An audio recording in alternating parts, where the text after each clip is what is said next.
নমস্কার, সকল ভক্ত বন্ধুদের সাদর আহ্বান জানাই বেদান্ত দর্শন ফেসবুক পেজে।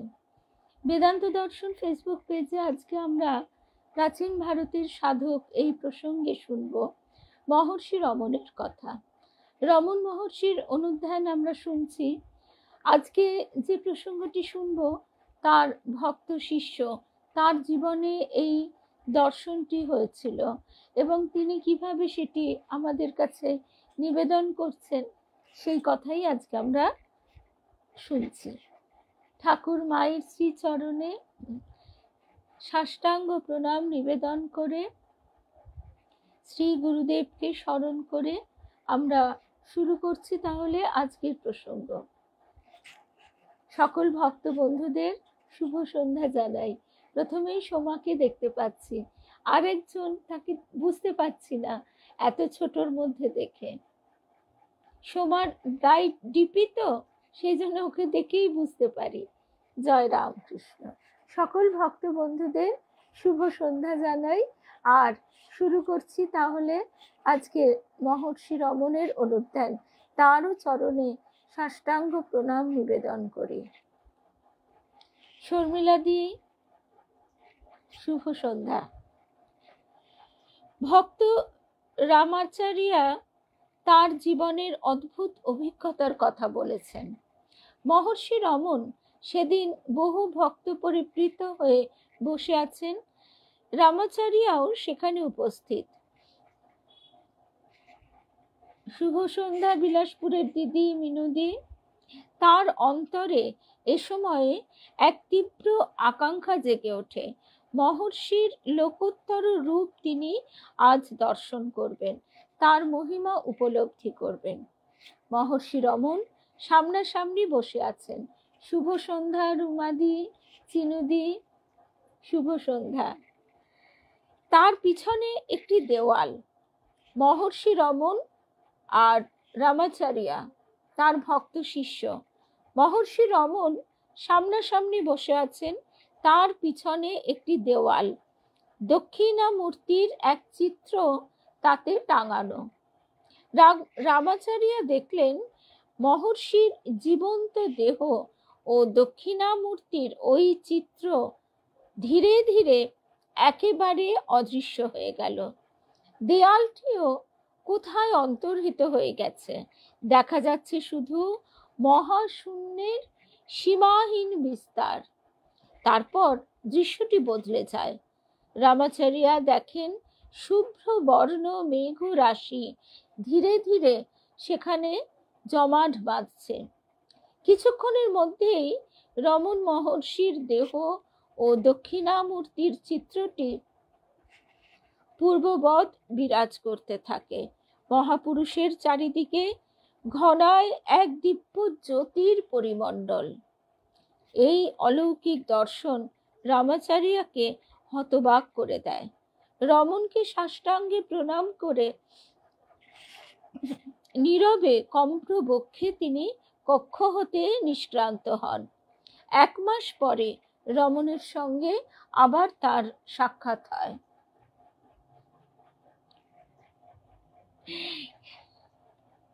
সোমা, এমন করে বলো। সঞ্চিতা, জয়শ্রী, শর্মিতাদি, বাবা আজকে শর্মিতাদিও আছে, শুভ্রাদি, রুমাদি, শুভ্রাদি দুজনেই আছে, রূপা, শুভ সন্ধ্যা। আসলে একটু আগেই ভাবছিলাম যে এই যে দেখো আমরা সবাই কোথায় কোথায়, চিনুদি ঘরবন্দি, রুমাদি, শুভ্রাদিও তাই। আমার পক্ষেও খুব একটা তো বেশি বেরোনো সম্ভব হয় না। এমনি ঠিক আছে, কিন্তু বেরোনোর ধকলটা সবসময় নেওয়া যায় না। কিন্তু এই যে সমমনের মানুষগুলো, আমরা ঠিক তার চরণতলে এসে পৌঁছেছি। তার কৃপায় আমরা আজকে সবাই কত পরস্পরের জন্য আন্তরিক। হয়তো সব সময় আমাদের মৌখিক কথাবার্তা হয় না, কিন্তু মৌখিক কথা না হলেও এই যে অন্তরের একটা আকর্ষণ, এই আকর্ষণকে তো অস্বীকার করা যায় না। এই ভালোবাসাকে তো অস্বীকার করা যায় না। তার কারণ আমরা সবাই ঠাকুর মায়ের সন্তান, আমরা সবাই ঠাকুরের কৃপায়, মায়ের কৃপায় তাদের চরণ তলে এইভাবে এসে পড়েছি। জয় রামকৃষ্ণ। শুভ সন্ধ্যা সুস্মিতা। তা সন্ধ্যা দিয়ে শুভ সন্ধ্যা। তা এই অলৌকিক দর্শন রামাচার্যকে হতবাক করে দেয়। রমনকে সাষ্টাঙ্গে প্রণাম করে নীরবে কম্প্র বক্ষে তিনি কক্ষ হতে নিষ্ক্রান্ত হন। 1 মাস পরে রমনের সঙ্গে আবার তার সাক্ষাৎ হয়। সেই দিনকার অলৌকিক দৃশ্যের তাৎপর্য জানার জন্য তিনি খুব ব্যগ্র। তার প্রশ্নের উত্তরে রমন বললেন, তুমি যে সেদিন আমার প্রকৃত রূপটি দেখতে চেয়েছিলে। একদম রুমাদি, শুভ সন্ধ্যা। শুভ্রাদি, একদম আমার অন্তর্ধানই তুমি দেখেছ, কারণ আমি যে আকারহীন। আত্মানং বিদ্ধি। মহর্ষি রমন সব সময় এই কথাটি বলতেন, তুমি নিজে কি জানো, কিন্তু আমি কে? এই প্রশ্নের উত্তর খুঁজতে খুঁজতে দেখা যায় ওই স্বরূপত আকারহীন। ঠাকুর সেইটি উপমার দ্বারা বোঝাচ্ছেন। পেঁয়াজের খোসা ছাড়াতে ছাড়াতে দেখে শেষে সব ফক্কা। শুভ সন্ধ্যা বন্যে। সঙ্গে সঙ্গে আরো যা কিছু বেশিরভাগ দেখছো তা হয়তো তোমার গীতা পাঠ থেকে উদ্ভূত হয়েছে। গণপতি শাস্ত্রীরও তোমার মতোই এক অলৌকিক দর্শন হয়েছিল। তার সঙ্গে তুমি আলাপ করে দেখতে পারো।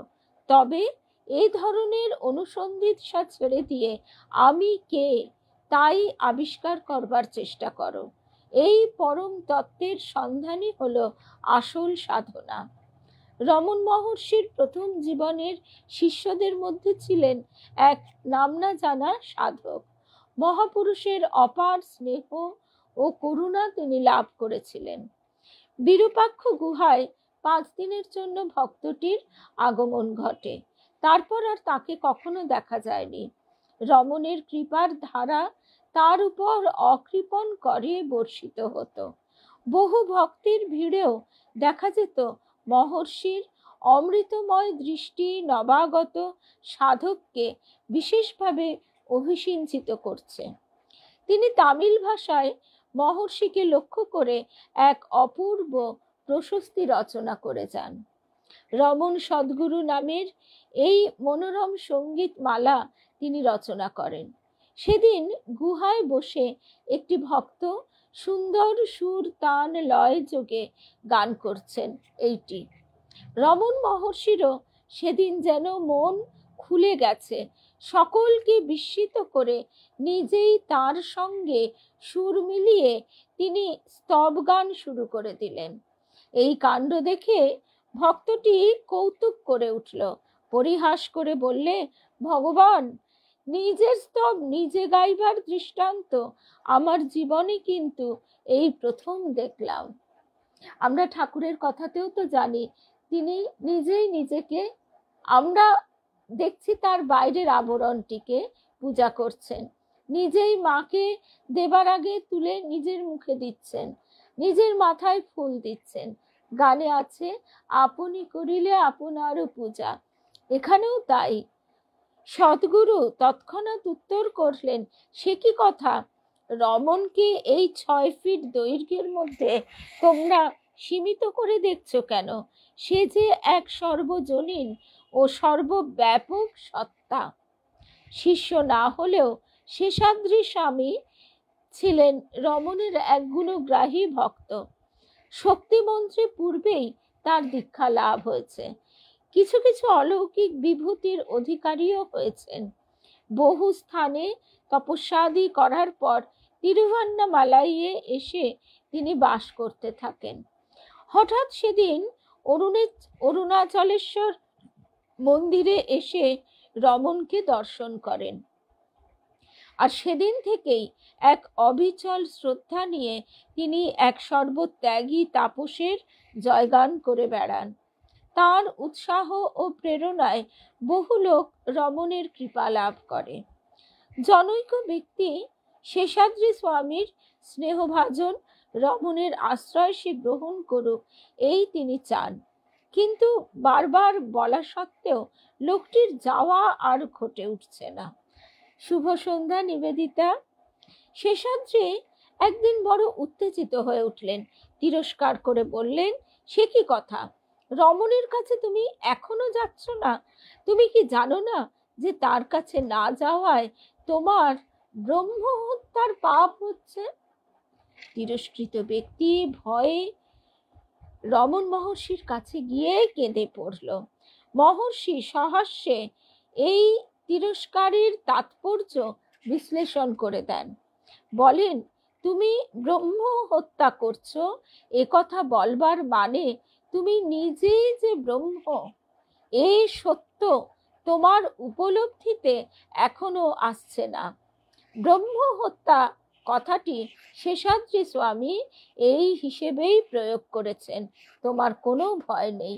শুভ সন্ধ্যা। সিদ্ধার্থ সংযুক্তা।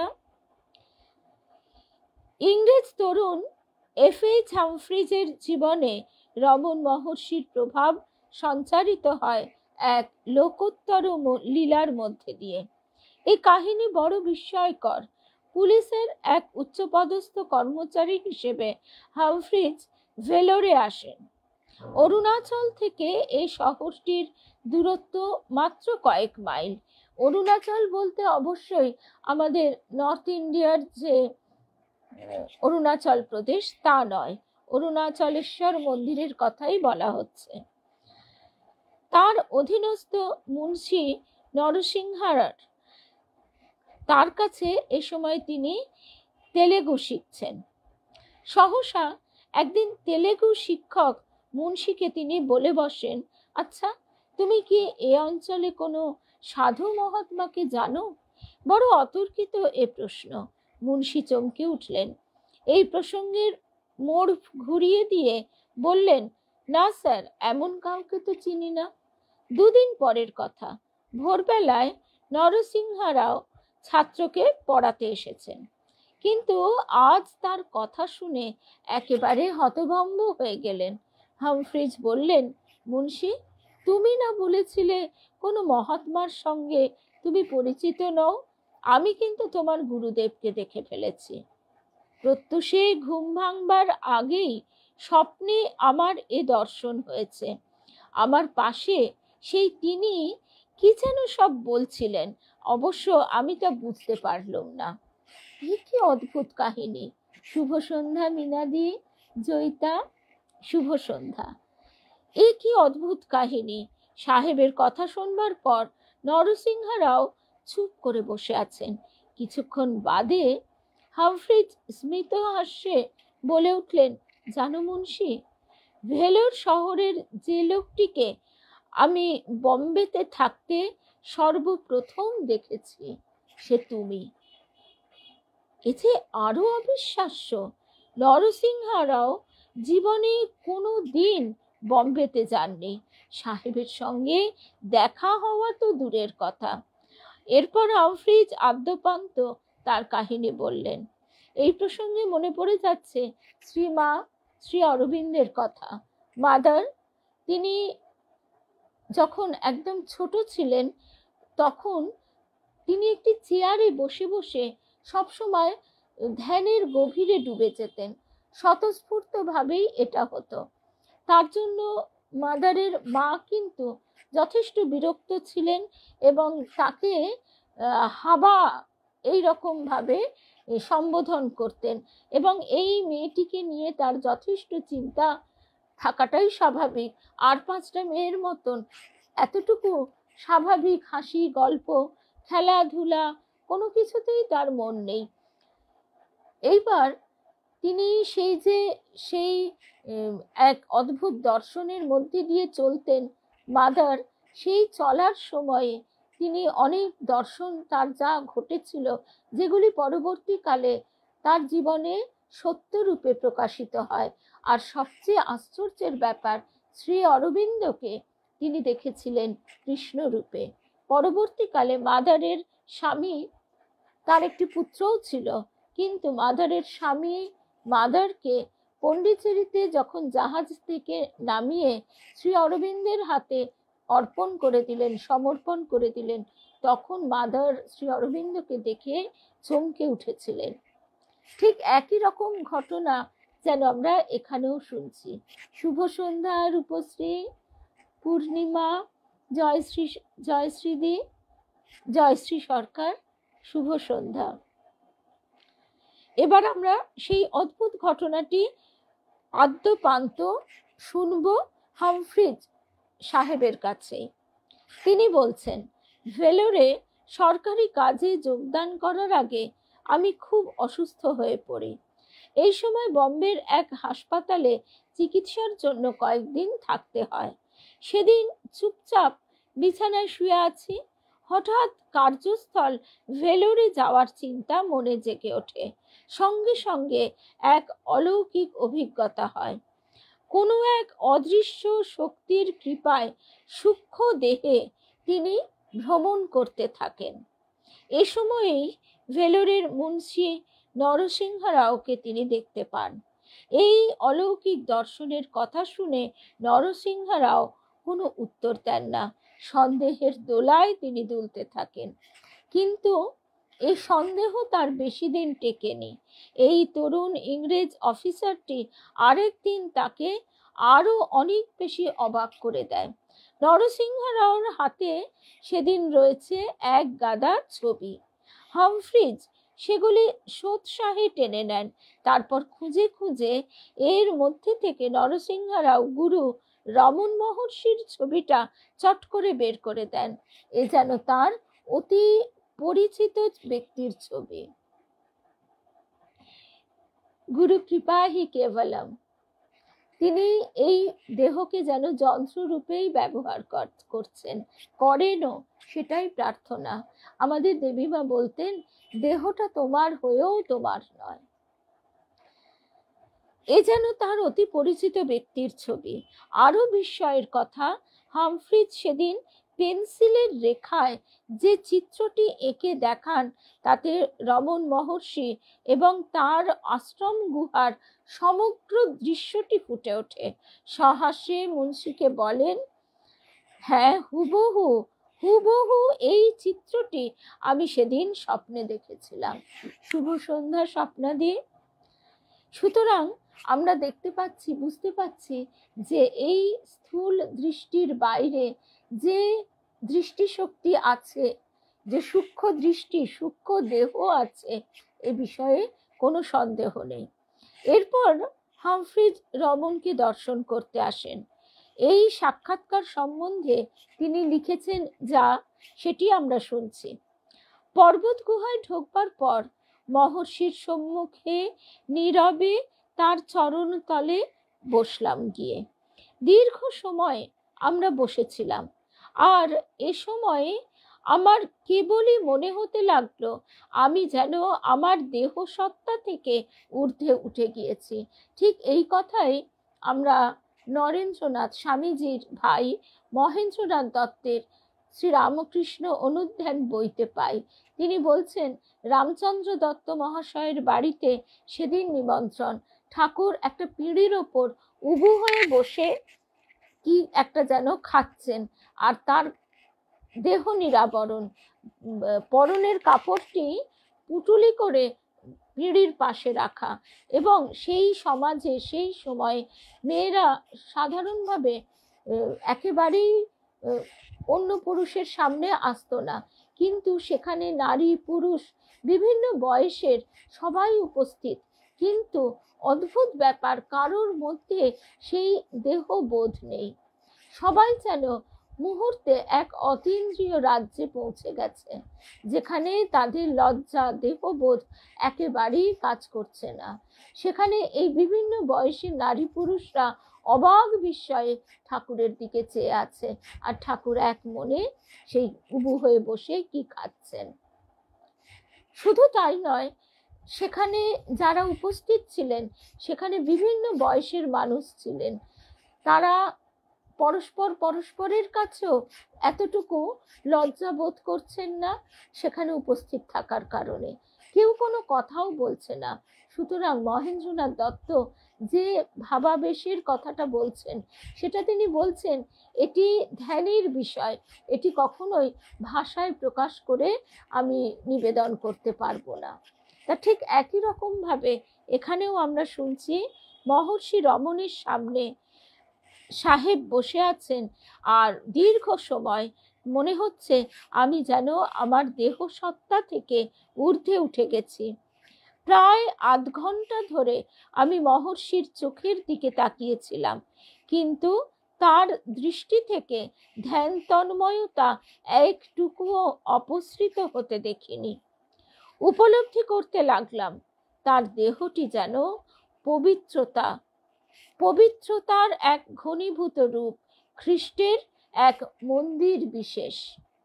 আরো বোধ হতে লাগলো ওই দেহটি যেন সামনে উপবিষ্ট মানুষটির নয়, তা যেন ভগবানেরই এক যন্ত্র বিশেষ, তা যেন নীরব নিস্পন্দ এক প্রাণহীন দেহ, যা থেকে দিব্য জ্যোতি কেবল চারিদিকে বিচ্ছুরিত হচ্ছে। আমার তখনকার মনের ভাব সত্যিই অবর্ণনীয়। হামফ্রিজ অত্যন্ত উচ্চশিক্ষিত ও আদর্শবাদী তরুণ। মানব কল্যাণের আদর্শে তখন তিনি উদ্বুদ্ধ। ব্যগ্রভাবে মহাপুরুষকে প্রশ্ন করলেন, ভগবান, মনে আমার দীর্ঘদিনের সংকল্প রয়েছে আমি জগৎকে সাহায্য করব, তা কি আমি কখনো পারবো না পারবো না? উত্তর হলো, হ্যাঁ তা পারবে যদি আগে নিজেকে তুমি প্রকৃত সাহায্য করো। আমরা অন্যকে তৈরি করতে যাই, অন্যকে গঠন করতে যাই, কিন্তু মুশকিল বা আশ্চর্যের বিষয় আমরা নিজেদেরই তো গঠন করতে পারিনি। তা নিজেদের যদি আমরা গঠন করতে না পারলাম তাহলে অপরকে কি করে গঠন করব? এ যেন একজন অন্ধ আরেকজন অন্ধকে পথ দেখাচ্ছে। শুধু তাই নয়, উত্তরে মহর্ষি রমণ বলে চলেছেন, ও জগৎ যে তোমারই আপন সত্তা, তুমি নিজে যেমন এই বিশ্ব সৃষ্টি থেকে পৃথক নও, এই বিশ্ব তেমনি তোমাতে রয়েছে ওতপ্রোত। জগৎ তোমার, কেউ পর নয় মা, সকলেই আপনার। নিজেকে আমরা বিচার করি না। মা তাই বলছেন যে অন্যের দোষ দেখো না, আগে নিজের দোষ দেখো, নিজেকে গঠন করো। অলৌকিক বিভূতির উপর হামফ্রিজের তীব্র আকর্ষণ ছিল।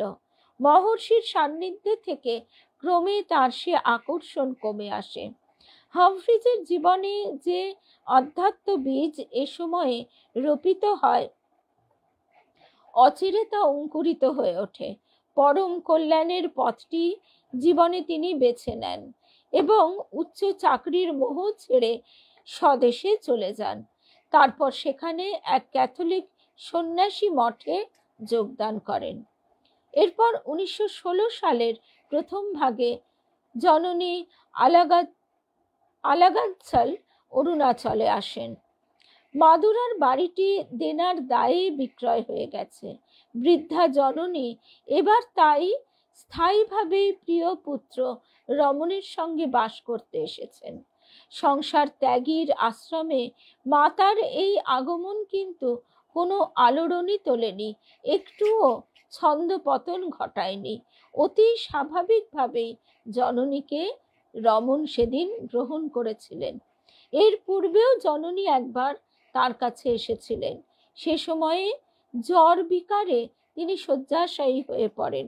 মায়ের সেবায় রমণকে সেদিন বিন্দুমাত্র উদাসীন হতে দেখা যায়নি। নিজ হস্তে পরম যত্নে তিনি তার শুশ্রূষা করেন।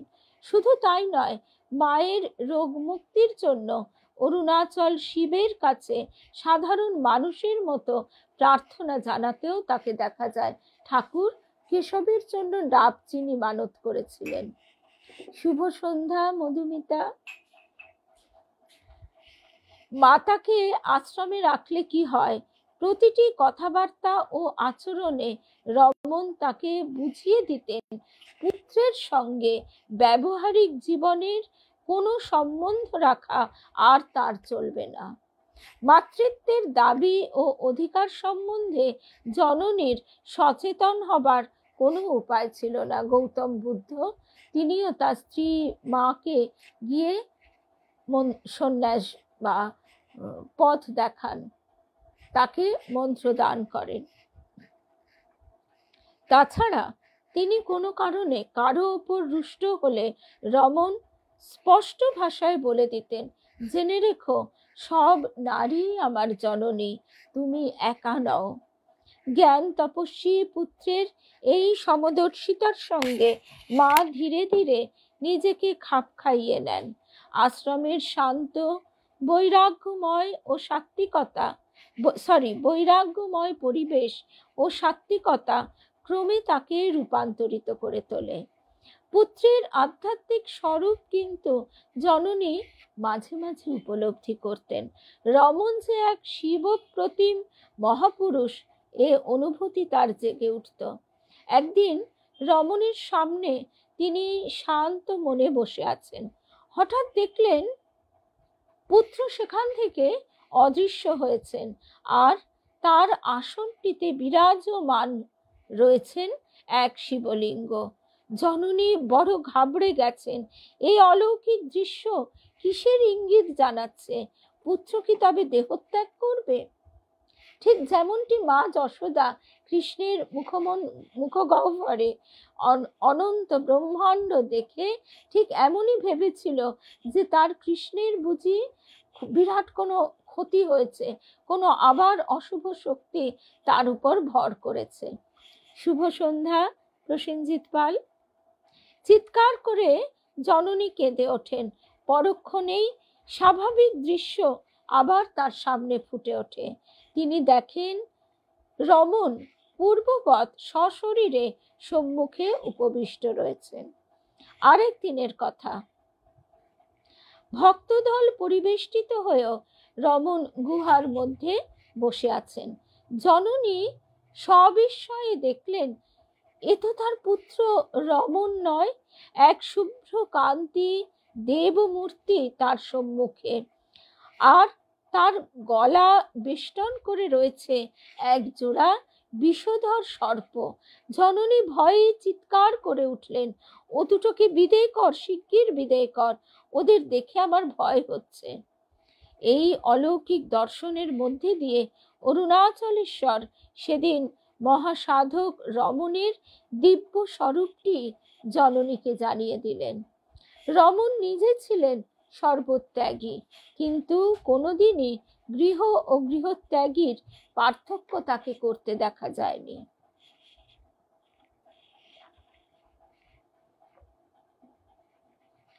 নিজে আশ্রমবাসী হয়েও মাতাকে সঙ্গে রাখতে তিনি একটুও দ্বিধা করেননি। আবার সংসার ত্যাগেচ্ছু বহু ভক্তকে তিনি ঘরে থেকে সাধনা করতেই বলতেন।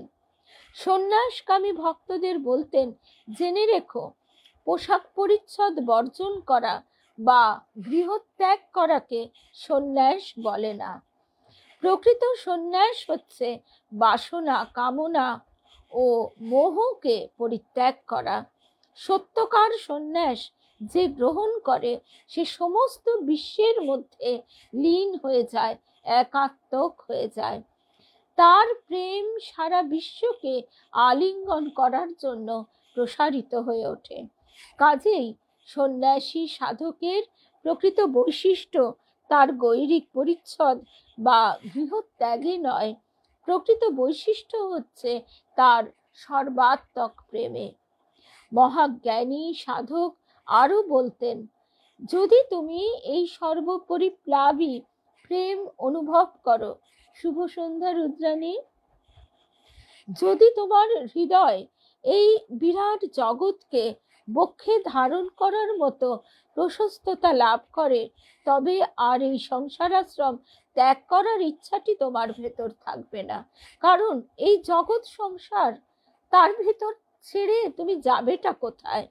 তুমি তখন জীবনের বৃত্ত থেকে একটি পাকা ফলের মতোই খসে পড়বে। তোমার উপলব্ধিতে তখন এসে পড়বে এই সারা বিশ্ব জগৎই তোমার নিজের ঘর। সেই একটা গান আছে, রাখতে যদি আপন ঘরে বিশ্ব ঘরে পেতাম না ঠাঁই। আর একটা কথা মনে পড়ছে, স্বামীজির কথা। স্বামীজি বলছেন যে আর কি হয়েছে আমি জানি না, কিন্তু আমার হৃদয়টা অনেক বড় হয়ে গেছে। দেবরাজ মুদালিয়ার তার স্মৃতিকথায় রমণের ব্যাখ্যাত তত্ত্ব সম্পর্কে লিখছেন, নিরাসক্তভাবে জীবনের সমস্ত কিছু কাজকর্ম করে যাওয়া এবং আত্মাকে পরম সত্তারূপে জ্ঞান করা, এই দুইটি একযোগে করা যায়। কারোর মন প্রাণ যদি আত্মসত্তার মধ্যে কেন্দ্রীভূত হয়, তবে তার পক্ষে বাহ্য জীবনের কাজকর্ম করে ওঠা শক্ত হবে। এ ধারণা মোটেই সত্য নয়। কারোর মন প্রাণ যদি আত্মসত্তার মধ্যে কেন্দ্রীভূত হয়, তবে তার পক্ষে বাহ্য জীবনের কাজকর্ম করে ওঠা শক্ত হবে, এই ধারণা মোটেই সত্য নয়। তাহলে আমরা দেখতাম যে ঠাকুরের পার্ষদ তারা কিভাবে এত কাজ করেছেন। সারা জগৎ জুড়ে আজকে মঠ মিশনের জয়যাত্রা স্বামীজি কিভাবে করেছেন। আত্মজ্ঞানের সাধক হচ্ছে একটি অভিনেতার মতো। সে সাজগোজ করে, কাজকর্ম করে, নিজের অভিনয়ের অংশটুকুর কথাও ভাবে, কিন্তু সঙ্গে সঙ্গে রয়েছে তার প্রকৃত জ্ঞান। সে জানে যে চরিত্র তার দ্বারা অভিনীত হচ্ছে সে নিজে তা মোটেই নয়, প্রকৃত জীবনে সে অপর এক ব্যক্তি। তার মানে আমরা নিজেরাই এটা বুঝতে পারি যে আমরা বিভিন্ন মানুষের কাছে বিভিন্ন রকম, বন্ধুদের কাছে আমি একরকম, পরিবারের কাছে একরকম, আবার পরিবারেরই বিভিন্ন লোকের কাছে বিভিন্ন রকম, স্বামীর কাছে একরকম, সন্তানের কাছে একরকম, বাকি অন্যান্যদের কাছে একরকম, পিতামাতার কাছে একরকম। সুতরাং আমি এখানে যে কথাটি বলা হচ্ছে যে এই দেহাত্ম বুদ্ধি, আমি এই দেহি, এই চিন্তা তোমাকে কেন চঞ্চল করে তুলবে? দেহ যা কিছু করুক না কেন, তা তোমাকে আত্মার ধৃতি থেকে বিচ্যুত করবে না। এই ধৃতি মানে এই ধারণ তোমার দেহের যে কোনো কর্তব্য বা আচরণকে ব্যাহত করবে না। যেমন ওই অভিনেতার চরিত্রাভিনয় তার ব্যক্তিগত জীবনকে কোনো মতেই বিপর্যস্ত করে না। যারা অভিনয় জগতের কলাকুশলী তাদের পক্ষে এই ব্যাপারটি বোঝা খুব সহজ। তারা সঙ্গে সঙ্গে নিজেদের মন, তাদের ভাব সবকিছু পাল্টে ফেলতে পারে। মহাজ্ঞানী রমণের জীবনের দ্বৈত সত্তার এই পরিণতিটি, অভিনেতার এই অপূর্ব রূপটি আমরা ফুটে উঠতে দেখি জননীর প্রতি কর্তব্য পালনের মধ্যে দিয়ে। তাই সেদিন এই মহাপুরুষের বিন্দুমাত্র ত্রুটি ও স্খলন আমরা দেখতে পাই না। পুত্রের আশ্রমে প্রায় 6 বছর বাস করার পর আলাগাম্মালের শেষের সেই দিনটি ঘনিয়ে আসে। মায়ের শেষ নিঃশ্বাস ত্যাগের আর বেশি দেরি নেই। এই সময় তার সেবায় ও কল্যাণ কামনায় সংসার বিরাগী রমণ মহর্ষি কিন্তু বিন্দু মাত্র ত্রুটি ঘটিতে দেননি। শয্যার চারিদিকে বেদ পাঠ ও রাম নাম কীর্তন চলছে। মুমূর্ষু মাতার শিয়রে ও বক্ষে নিজের হাত দুটি স্থাপন করে রমণ পাশে বসে আছেন। জননী শেষ নিঃশ্বাস ত্যাগ করলে তিনি ধীরে ধীরে উঠে দাঁড়ালেন। সবাই শোকে অভিভূত, দুশ্চিন্তা ও দৌড়ঝাঁপে ব্যতিব্যস্ত থাকায় আশ্রমবাসীদের কাহারও আহার হয়নি। মহর্ষি নির্বিকারভাবে সকলকে ডেকে বললেন, এবার তবে আমরা সবাই আহার্য গ্রহণ করতে পারি। তোমরা পাত পেতে বসো। জানবে এই মৃত্যুর ফলে কোনো আহার্যই অসুচি হয়নি। জননীর এই মৃত্যুকে রমণ মহর্ষি মৃত্যু বলেই মনে করেননি। চৈতন্যময় সত্তার মধ্যে জননী আবার প্রবেশ করছেন, এই দৃষ্টিতেই এই মৃত্যুকে তিনি দেখেছেন। সেদিনকার কথায় ও আচরণে এই তত্ত্বেরই ইঙ্গিত তিনি দিয়েছিলেন। কোনো এক ব্যক্তি এই সময় মায়ের মৃত্যুর কথা উল্লেখ করেন। মহর্ষি তাকে সংশোধন করে বললেন, তার তো মৃত্যু হয়নি, তিনি লীন হয়েছেন মাত্র। এই হলো মৃত্যুকে দেখার দৃষ্টিভঙ্গি। এরপর আমরা একদম শেষ প্রসঙ্গে আজকে চলে এসেছি। আজকের মতো শেষ প্রসঙ্গ 1930 সালের কথা। রমণ মহর্ষিকে ঘিরে ধীরে ধীরে তার আশ্রমটি গড়ে উঠেছে। অদ্বৈত তত্ত্বভাবনার এক মূর্ত বিগ্রহ রূপে এই জ্ঞান তপস্বী বিশ্বের দিক বিদিকে পরিচিত হয়ে উঠেছেন।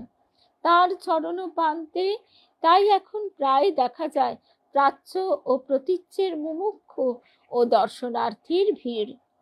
অর্থাৎ পাশ্চাত্যের মানুষজনও রয়েছেন, সাহেব ইত্যাদি এরা, আর ভারতের মানুষ তো রয়েইছেন। এই ভিড়ের মধ্যে বিখ্যাত ইংরেজ সাংবাদিক পল ব্রাস্টনকেও একদিন দেখা গেল। আধুনিক সমাজে মহর্ষির জীবন ও দর্শন ব্যাখ্যায় পরবর্তীকালে ইনি খ্যাতি লাভ করেছিলেন।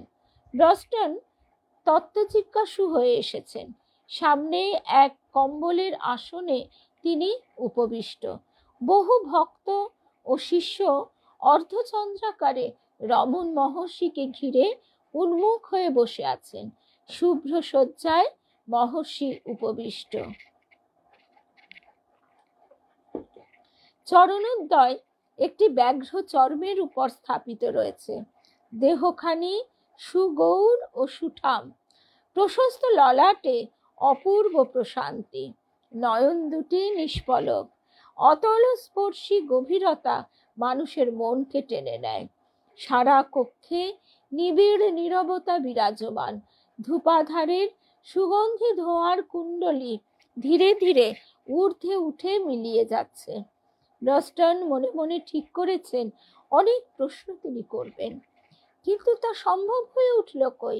মহর্ষির নিষ্পন্দ দেহ ও নিষ্পলক দৃষ্টির সামনে বসে তার সমগ্র চেতনার ধারা যেন বদলে গেল।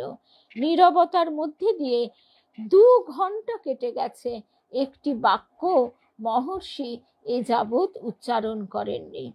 এই ধ্যান মৌন পরিবেশে বসে ব্রাস্টনের মনের সমস্ত কিছু প্রশ্ন ও দ্বিধা দ্বন্দ্ব যেন কোথায় অন্তর্হিত হয়ে গেল।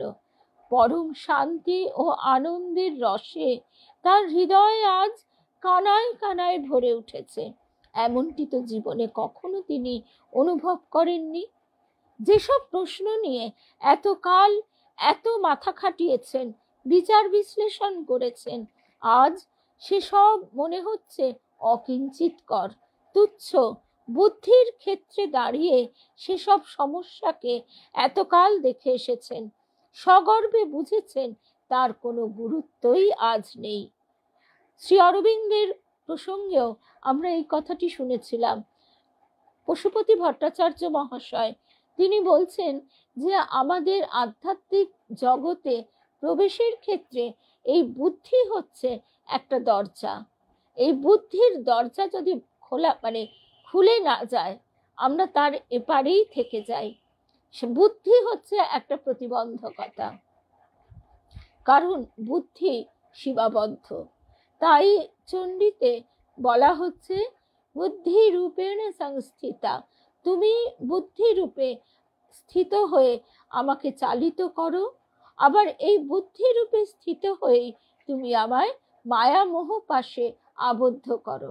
তাই ঠাকুর আমাদের বলছেন তাকে মাকে ধরো, তাকে ধরলেই সব হবে, মাই এই দরজা তোমাকে খুলে এগিয়ে দিতে পারবেন। ব্রস্টন ভাবতে লাগলেন, এটা কি করে সম্ভব হলো? এ কি অলৌকিক কাণ্ড! আজ তিনি তার পবিত্র দৃষ্টিতে স্নাত হয়ে বুদ্ধির অতীত ঘরে সত্তার গভীরে ডুবে গেলেন। এ কি অলৌকিক কাণ্ড! কোন শক্তি বলে মৌনী সাধক তার মধ্যে আজ এই বিপ্লব ঘটিয়ে তুললেন? মায়ের কথাতেও আমরা পাই, সিস্টার নিবেদিতা এসে মায়ের মুখের দিকে অপলকে চেয়ে আছে, মাও চেয়ে আছেন, এমন একটা ছবিও তো রয়েছে। ব্রস্টন ভাবতে লাগলেন, পুষ্প যেমন নিঃশব্দে স্বাভাবিকভাবে দিকে দিকে তার সৌরভ ছড়িয়ে দেয়, মহর্ষিও ঠিক তেমনি ভাবে সবার অলক্ষ্যে আধ্যাত্ম শক্তির ধারা দিকে দিকে সঞ্চালিত করে দিচ্ছেন, আধ্যাত্ম শক্তির প্রবাহ প্রবাহিত করে দিচ্ছেন। এই ক্ষুরোধার বুদ্ধি সদা অনুসন্ধিৎস সাংবাদিক সেদিন একটি প্রশ্ন উত্থাপন করতে সমর্থ হননি। আজকে এই অবধি শুনলাম, আরেক দিনের কথাও রয়েছে, সেই প্রসঙ্গ শুনবো আবার পরের দিন, মানে আগামী সপ্তাহে। জয় রামকৃষ্ণ। শ্রী রামকৃষ্ণময় শুভরাত্রি। আবার দেখা হবে আগামীকাল সকালে ভাগবত কথায়।